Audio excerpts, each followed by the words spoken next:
that. Yesterday's farming event near Drayton, a little village. Curry something as well. That was another village in between the two in Somerset. So there's a few combines here. Hopefully it doesn't rain too much, so I don't think it's supposed to, but it will be what it will be. Combines are here anyway, we can look at them. There's plenty of tractors and stuff. Plowing's already started. Horses I can see, so I'm not sure how much it is to get in, but I've got a little bit of cash, so yeah, all straightforward stuff, so should be good. Catch you later.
Well, as you can see, the action's happening.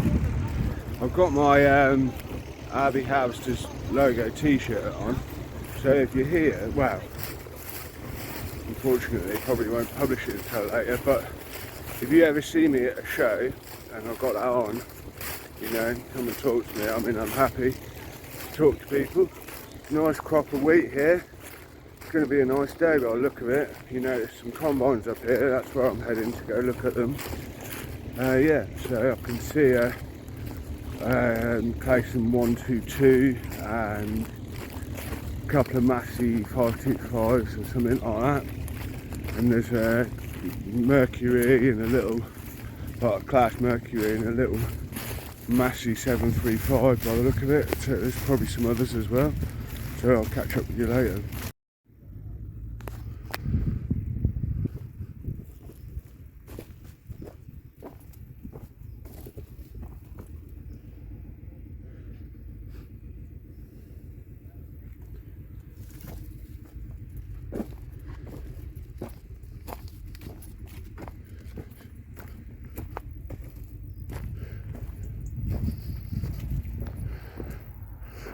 It looks like the back end on that's from a different machine. Obviously got stoved in, and they maybe pinched one off a different combine, a bit more rustier. Rusty but working. That's what I like to see. See these ones. I found the Clayson that I had, the steering column was so wide, it got in the way of your view of the header, whereas these seem to be a lot more sort of driver friendly. I think I could quite happily have a 1530 or something, I think, because the 135, you know, it's alright, you know, it's a good combine, people do like them, but yeah, for me it was the driving position was the thing that did it for me, really. If it weren't for that, I probably could have kept it and done a lot of work on it and got it nice. I mean, it was nice anyway, but there was just a few issues with it that needed to sorting out. And because I wasn't comfortable driving it, I just didn't bother. See, these are 520s, both of these. And they didn't have the separators on the back that the later, well, I say the later, the 525s that were sold alongside them, and the 625. And I think it made a lot of difference to the structure of the machine. This is like I say, a Super 2, this one, with a 12-foot header by the look of it, and that's it's got hydraulic reel speed. So Massey Ferguson were generally quite ahead of their time with the way they made things. They were very good. In many respects, they were very good at I mean, I'm only going by what I've learned from other people, because obviously these were sort of made before I was born and sort of around the time I was born. So, so I'm only going on what people have taught me. And so yeah, these have got hydraulic reel speed and a high inertia drum, which the earlier standard 520s and 525s didn't have. But like I say, that, you know, Massey were generally ahead of their time. I don't think there was many combines that had hydraulic reel speed at that time, you know. You know, Massey Ferguson was a very, very big company, and they had the money and the power to be able to put a lot of effort into sort of research into how things could be improved and stuff. But yet again, the Super 2, with all the advance in technology from the standard 520, allegedly brought us problems, because there was, you know, people say that the 520 was the standard 520 was a better machine than the Super 2, and yeah. But yeah, this is a 520 and a tidy combine with a 10-foot header, standard rear drive. Yeah, like I say, I drove one of these for a season. Poor old thing needed a lot of work. It had taller tank extensions on it. Like I said, I went to a little event, like a little open day at a collection down by Dunstable, a bloke called Mark Gent, and he got one of these with the tank extensions on it, and I think it might have been a Super 2, and I tell you what, it was absolutely mint. It was like it was 2 years old. It was so tidy. Look at that tractor there, Nuffield all-wheel drive, with a, you know, like a county sort of conversion. It's a Bray, actually, by the look at it. Bray conversion. I don't know if that was obviously an on-farm thing, I don't really know. It's a lovely little 780 special. Looks quite, you know, all together, well together, a nice old thing. Little 8-foot header on it by the look of it. Hopefully we'll see this clunking away later.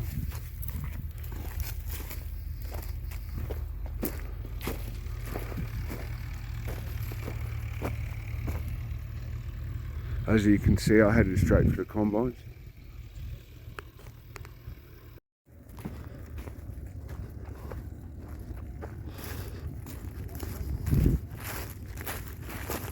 I wish I had a good sized trailer. I'd bring my kit down. And look at that lovely protector, or Mercator. Look at it, I mean, wow. That's a really good restoration, that is. Superb. A lovely old baler. My mate had one of them, he just sold it.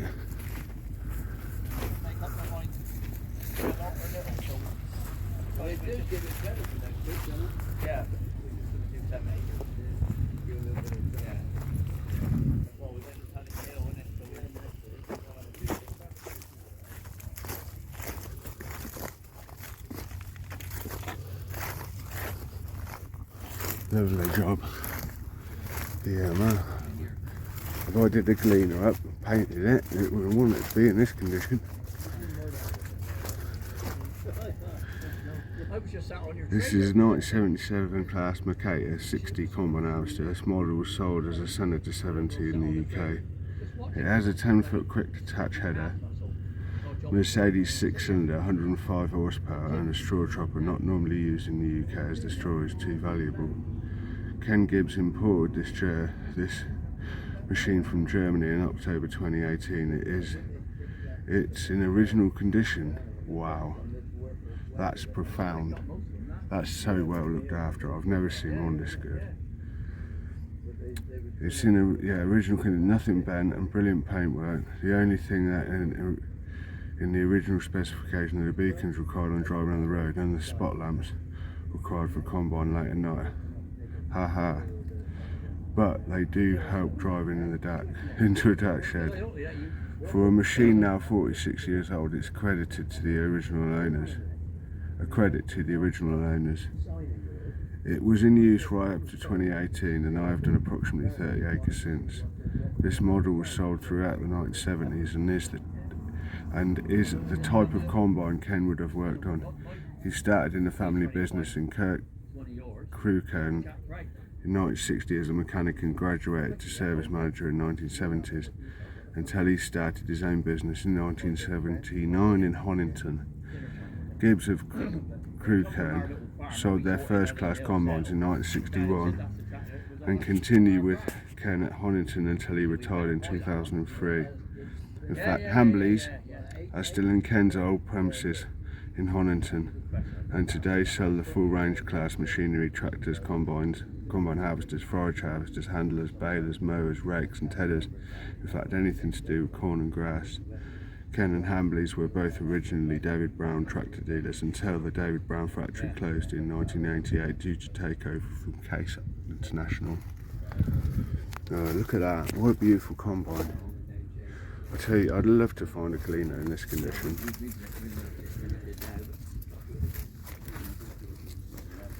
I did see a tidy square back Model A one day, but really I want a humpback or a shortback. I do like the square backs, but it's,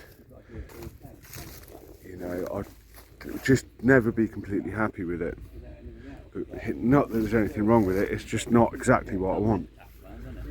I'd love to find like I said before, a bagger combine, a bagger gleaner. Yeah, well, I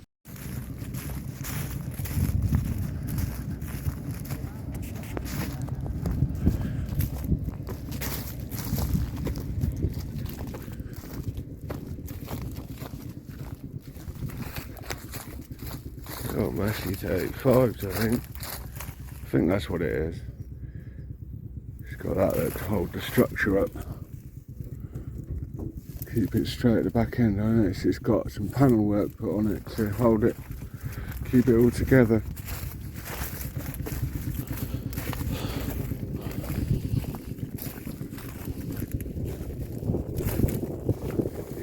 got an open auger on it, which is quite a good idea actually. It stops it rotting out, I suppose. Oh, that's a 31. Another one here, tiny little things, aren't they? Tiny little motors on them.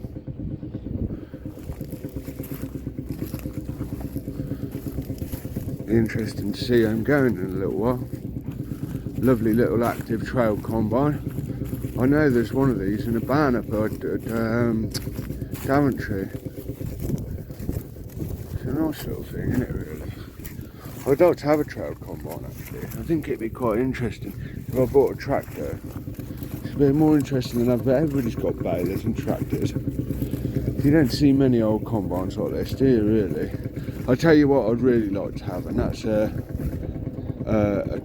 trail Ransom. Lovely, the bigger brother of what I sold the other day. Same engine though. It's in good nick, this one. Nice original condition. Yeah, 4-straw walkers, yeah. So somebody, a lad called David Laley, tractor twitcher. He post up. Well, no, somebody else put a post up, and it was it looked to me like a class console. But somebody put comment, is this a Comet? And I said, oh, I put a comment up. I've never heard of a Comet. New one on me. And then David Laley said, yeah, it was the 3-straw walker version of the 4-straw walker console. So, and I said, no, that's like the last version of the Mercury, 4-straw Mercury, and the 3-straw Europa. So looking forward to seeing that one running. Got a 10-foot header on it by the look of it.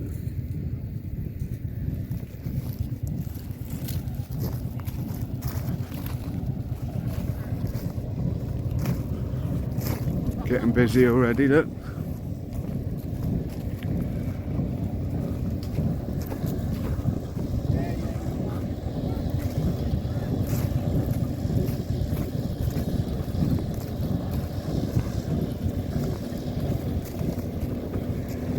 Some interesting kit here today. I've already walked down here. I'm just showing it again, just coming past again to show it. Look at this tiny little thing. Damien Waterhouse is here, no, lad I met through my channel and everything. Speaking to him, because he takes an interest in the old combines. Wants one of these. I mean, you don't hear much good things about these. People say I'm not saying anything bad about them, but by all accounts they're a bit pants. But it's a little combine, I suppose, nice to take into shows and that. Little pocket combine.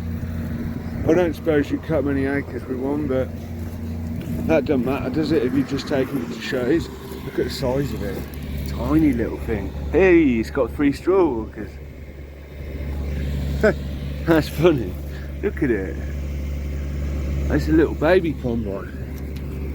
I actually quite like it.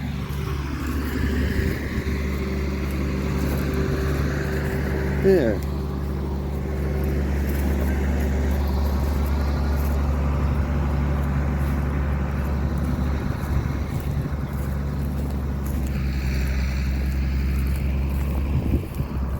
Morning.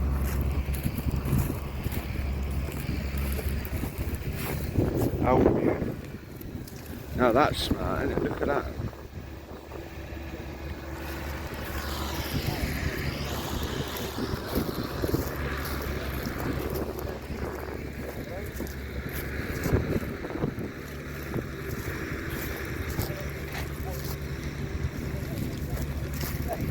Looking forward to seeing that one running, definitely. Look at it. Ground wheel drive as well, look. So all the mechanism runs off that wheel there, look. So if your horses decide to go for a run, then you're in trouble.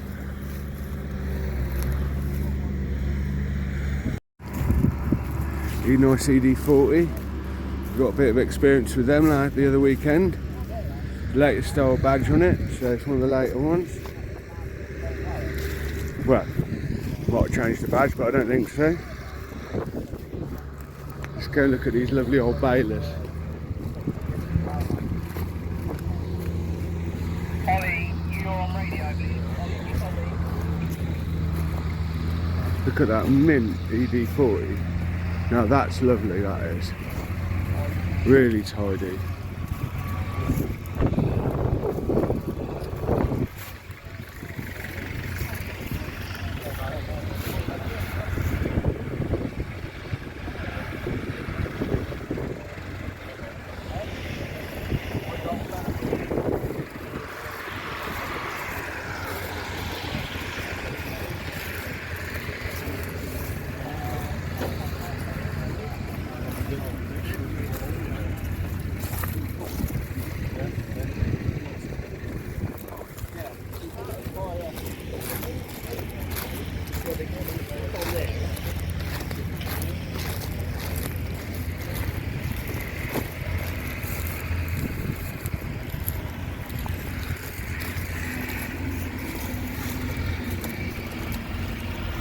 I saw this a couple of years ago. I did a video of this working at Castleton. Enfield engine. Got flat twin.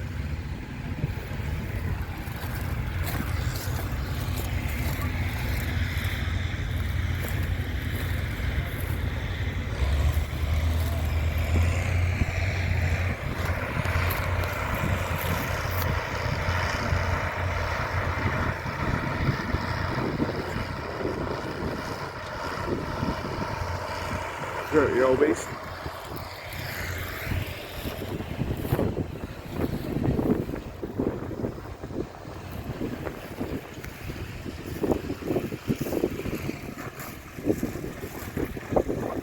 Big old Massey there, 1150 or 1130.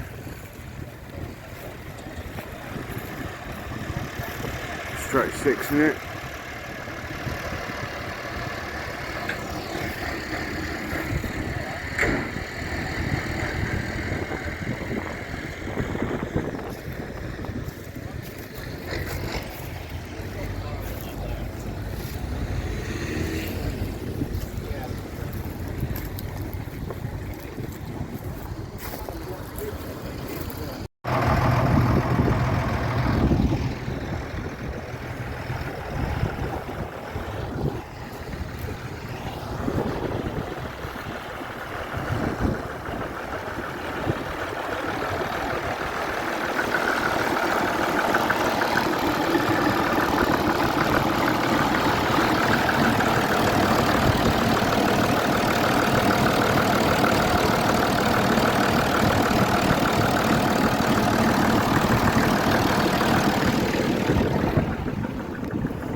Scavenge Farm, if you look up Scavenge Farm on YouTube, the chap who runs that channel, he's got that tractor I just showed you, that Massey, I think it's Massey 744, but they got, well they did have 3 of them that had been on a farm from new, and they still used them occasionally.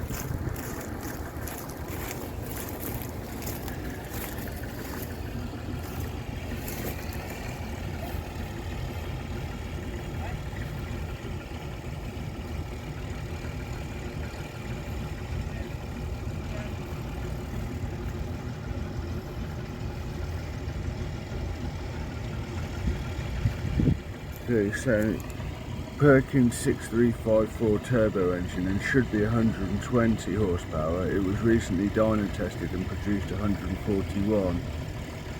PTA, which puts out the engine at about 160 horsepower, it goes a lot better than usually would, as we have had it on 4 metre power harrow and it handles it with ease. Mark Trout.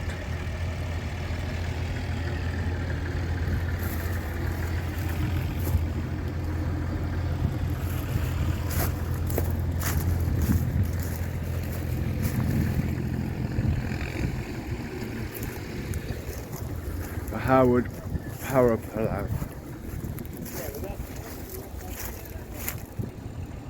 Interesting old thing. I don't suppose that takes as much energy to cut through with it like that.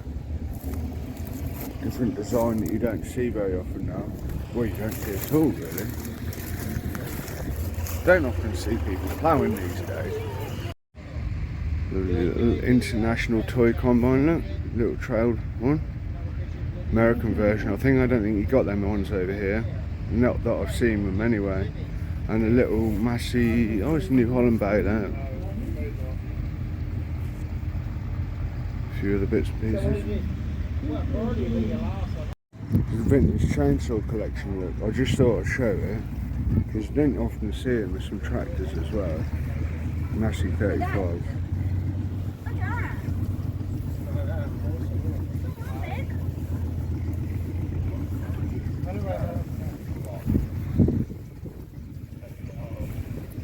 Yeah, it's quite interesting. You wouldn't think, suppose people collect anything, but you wouldn't think they collect chainsaws, but you wouldn't think they collect combines, I suppose. There's no road, because in order to make it air-portable light work, you have to take off half the bodywork. I'd love to do it again. I thought I was videoing, I was talking for about 10 minutes ago. I hadn't pressed the button, but never mind. I'm here at the Alice Chalmers Owners Clubs here, so I'll just show you around a few tractors they got here. Here we have a Land Rover 90. This is a Model B, original condition.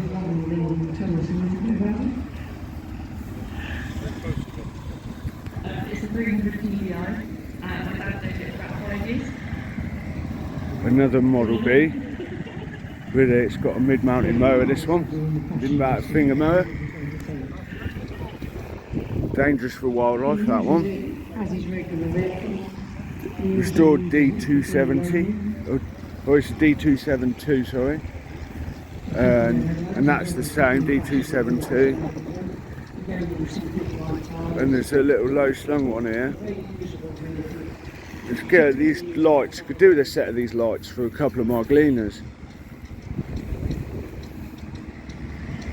And it is permanent four-wheel drive. So when you're into Land Rover 90s, which was the first series of sort of coal-spun Land Rovers, they became permanent four-wheel drive, coal-spun, as opposed to lease thing for a series Land Rovers.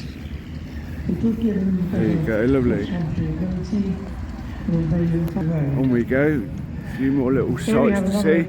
It's a nice big crawler here, little and large. I can see them. Look, you'll see them now. Bit of Ferguson action. The grey gold Ferguson. It's lovely to see them here, and they do enjoy it. The whole family in there.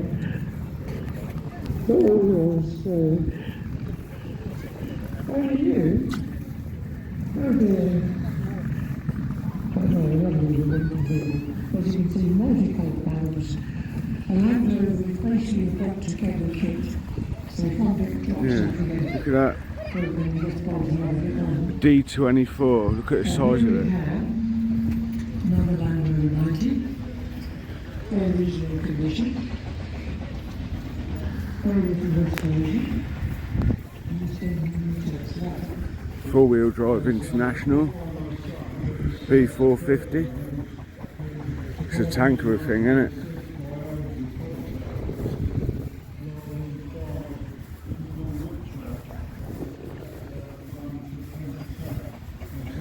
Oh yeah, nice, I like that.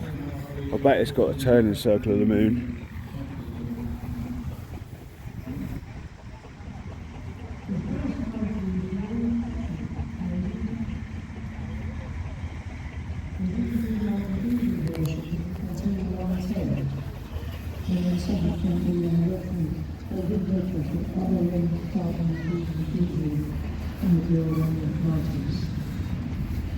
Here we have another 86-inch, 88, so I really must look at the front wheels, that's about the range too. The reason we're into the 88 is because we actually went for a diesel engine, which was introduced that year. Wow, it's actually got a start motor. I was expecting to have a donkey engine. Yeah, that, oh mate, that would rip your house down. yes, it's 1957. I bought it back in 1976. The original owner was home. Through various changes over the years.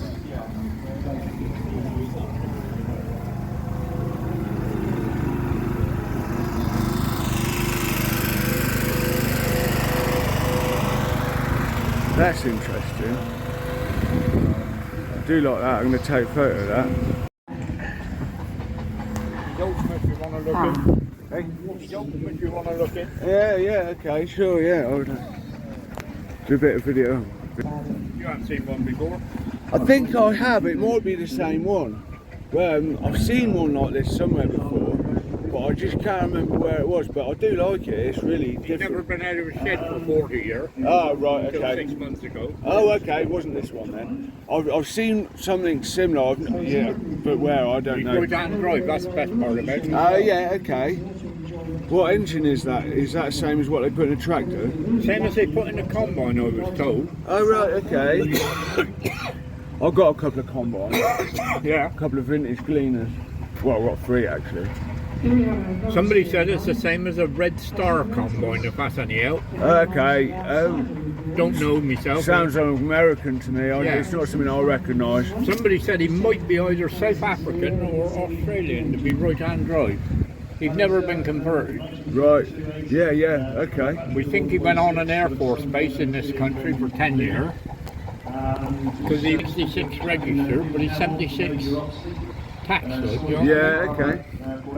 76 built, 66 built, and 76 registered. Did you refurbish the paint? Yeah, I have, yeah. Yeah. I got to do it again, but I wanted to get that and running first. Yeah. A few molds with it, and I know what it's like. Yeah, that's it. You do a bit of teething problems and all that sort Yeah. of stuff. Yeah. I do that with combines. I do a general estimation of what needs doing, and then I run them through the crop because you guarantee the crop will show you what's really find going the faults on. then, doesn't it? Yeah, yeah. So yeah, that's what I do, and then the next year we get them even better fine tuned. You know, I've done it a couple of times.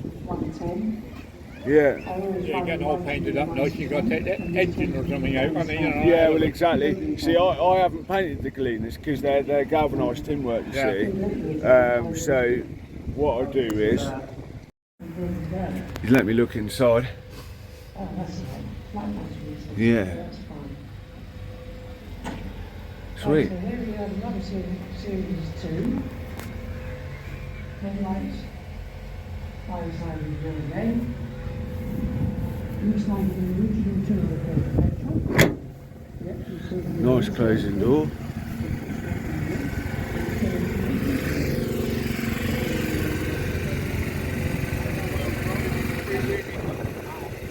Freewheeling hubs on the front. yeah.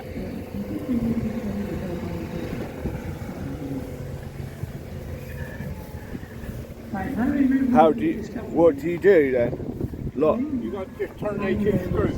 Alright, yeah. That one and that one, just turn them halfway. Look. Yeah. So what's it in now, 2 or 4? And 2-wheel drive, yeah. It's got a nice winch on the front, isn't it? Yeah.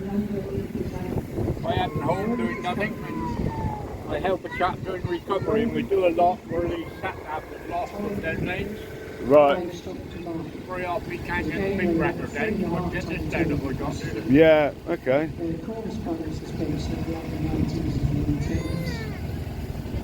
Nice one.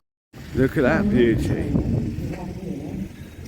Rusty all over but still working. Amazing. I bet that's nearly 100 years old now.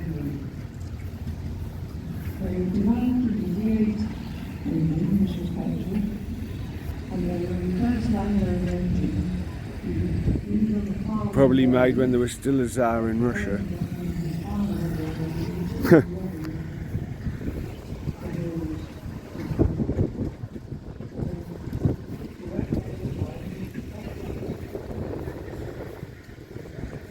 I heard a little rumour that there's a gleaner here, but I'm not sure there is. I can't see one. I'll have a look. The show wouldn't be the same without these, would it?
powered by a 6-cylinder major. That's a phosphorus threshing drum, that is. A Nuffield 460 and an International 445 baler.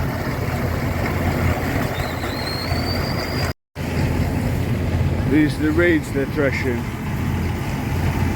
These are obviously ready to go.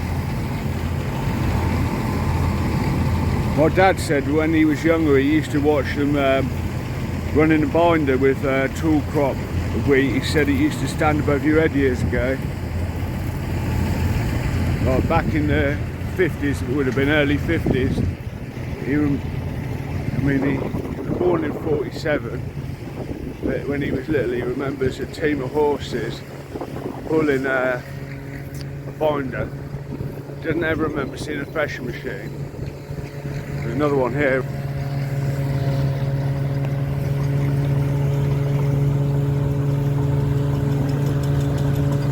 You can hear the drum spinning.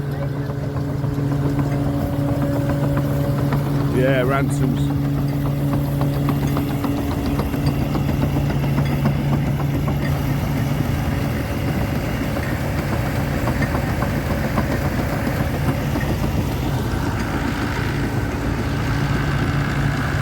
P6 Fordson Major E27N.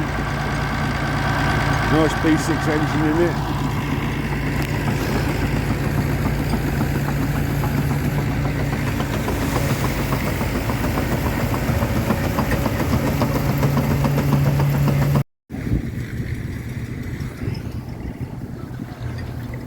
Don't know why my camera does that. Press the button and it's not doing anything. But that's the wheat they threshed, look. Nice, nicely threshed. It's got all the ears on it still, like it's supposed to, but the old grain knocked out of it, so it's just the right amount. Just threshed just nicely.